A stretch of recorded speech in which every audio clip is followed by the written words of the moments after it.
One of the best ways to sight your transversus abdominis is to take your two fingers, index fingers, and you're going to place them on each side of your rectus abdominis, just inside your hip bone, and just put it right against your trunk.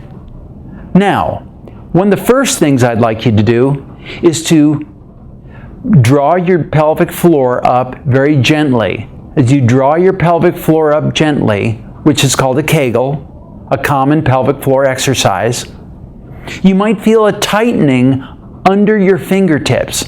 I'm going to relax that contraction, and then I'm going to do it again. I might be able to feel some tightening under my fingers when I'm just drawing up my pelvic floor. Another option is to take a breath in through your nose, exhale through your mouth, and continue exhaling through your mouth through pursed lips, and see if you can't gently activate your transversus abdominis. So here we go.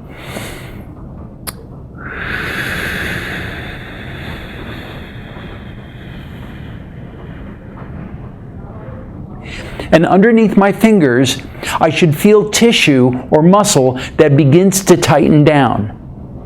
Another more obvious way of making this happen is to stimulate the contraction by performing some kind of a movement or creating some kind of a load. So what I'm going to do is I'm going to keep my fingers at my transverse abdominis, and I'm going to take my toe into a point position on the floor, and that effort should ask for more control by this muscle activation.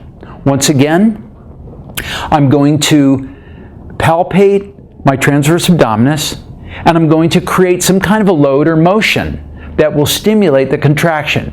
Let me do this on my right foot. I'm going to step as if my toe is in the floor, my heel is up, I have less balance from the outside, and I feel a tightening to each side of my rectus abdominis. That's my transverse abdominis. And I can practice that on one side or the other. Sometimes people will feel that their one side contracts more than the other side. If that's what you feel, there's nothing wrong with that.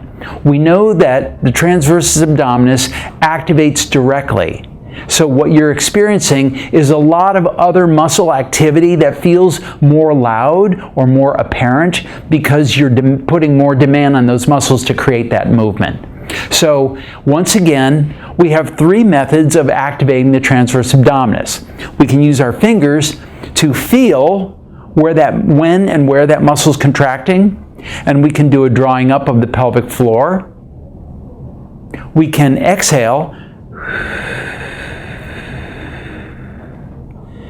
and we can stimulate it by movement or load. In this case, I'm just making a toe down into the floor, lifting my heel, putting more demand on control, and that control shows up for me.